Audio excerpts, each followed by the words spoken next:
আগে যেমন শুনতাম যে ওর ভোটও দিয়ে ফেলছে, এরকম যেন না হয়। আর সবচেয়ে বড় হলো আমাদের দেশটা আবার শান্তিতে আসুক। বিগত সময়ের মতো দিনের ভোট যাতে রাত্রে না হয়। আমরা যেন সুষ্ঠুভাবে একটা ভোট দিতে পারি আমাদের স্বাধীন মতন। যার ভোট সে যাতে তার পছন্দের মনোনীত প্রার্থীকে ভোট নির্দ্বিধায় নিঃসংকোচে নির্ভয়ে দিতে পারে, এই প্রত্যাশী আমরা।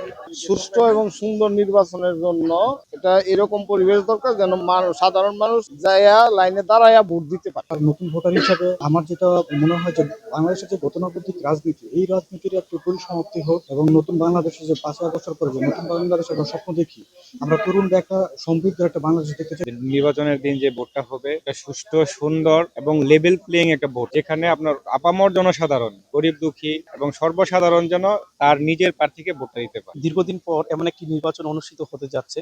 সবার প্রত্যাশা যে ভোট কেন্দ্রে গিয়ে সবাই ভোট দিবে, তারা যার যার ভোট সে নিজে দিবে। এবার আমরা আশা করব আর যাই হোক সুষ্ঠুভাবে সুন্দরভাবে যেন আমরা অ্যাটলিস্ট আমাদের নিজের যে ভোটটা আছে ওইটা আমরা যাকে আমাদের পছন্দ তাকে দিতে পারি। আমরা সুষ্ঠুভাবে ভোট দিতে চাই, এটা আমাদের প্রত্যাশা।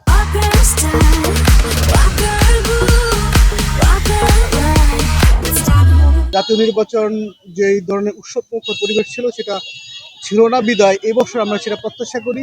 এই বছর আপামর জনগণ তাদের যে ভোট বিপ্লব, এই ভোট বিপ্লবের মাধ্যমে বড় ধরনের একটা পরিবর্তন আনতে পারবে। যারা প্রার্থী আছে তারা যেই পাশ করুক, যে আমাদের সাধারণ মানুষের উপকারে আসে, এটি আমাদের চাওয়া। আমরা চাই স্বচ্ছ, সুন্দর এবং সকলের গ্রহণযোগ্য একটা নির্বাচন।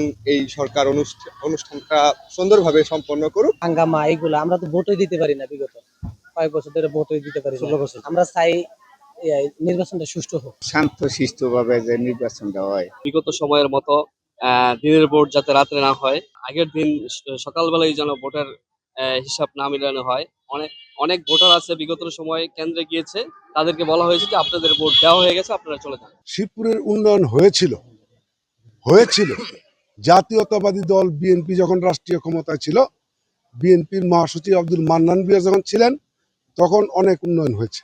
2026-এর ফেব্রুয়ারি মাসের 12 তারিখ অনুষ্ঠিত হতে যাচ্ছে। সেই উপলক্ষে যে আমাদের যে সারা দেশে যে নির্বাচনের যে উদ্দীপনা, যে আমেজ, যে স্বতঃস্ফূর্তিতা আমরা লক্ষ্য করেছি, সেই রাষ্ট্রদূত থেকে আমরা মনে হয় যে এই নির্বাচনটা ইতিহাসের কি সেরা নির্বাচন হবে। আইটি ট্রেনিং, কারিগরি শিক্ষা, এই ধরনের যে ট্রেনিং সেন্টারগুলো আমাদের পলাশে কিন্তু আপনি জানেন যে নাই। তো সেই ক্ষেত্রে আমরা এগুলো করার ক্ষেত্রে প্রায়োরিটি দেবো, যেন তরুণরা পলাশে থেকেই উন্নত মানের শিক্ষা এবং উন্নত মানের কর্মসংস্থানের ব্যবস্থাটা করতে পারে। নির্বাচনের লেভেল প্লেইং ফিল্ড অর্থাৎ সবার জন্য সমান সুযোগ করার জন্য যতটুকু প্রয়োজন আমরা নিশ্চিত করার চেষ্টা করছি। অধিকাংশ ক্ষেত্রে স্বাভাবিক পরিবেশ বিরাজ। আমাদের মনোনয়নপত্র যাচাই সম্পন্ন হয়েছে, বিভিন্ন জায়গায় মত বিনিময়, গণশুনানি এবং পরিদর্শন করি। সেক্ষেত্রে আমার কাছে মনে হলো যে নির্বাচনের জন্য প্রয়োজনীয় এবং যথাযথ পরিবেশ বিরাজমান রয়েছে এবং সেক্ষেত্রে সকলে তার ভোটাধিকার সহজভাবে প্রয়োগ করতে পারবে, আমরা আশা করি।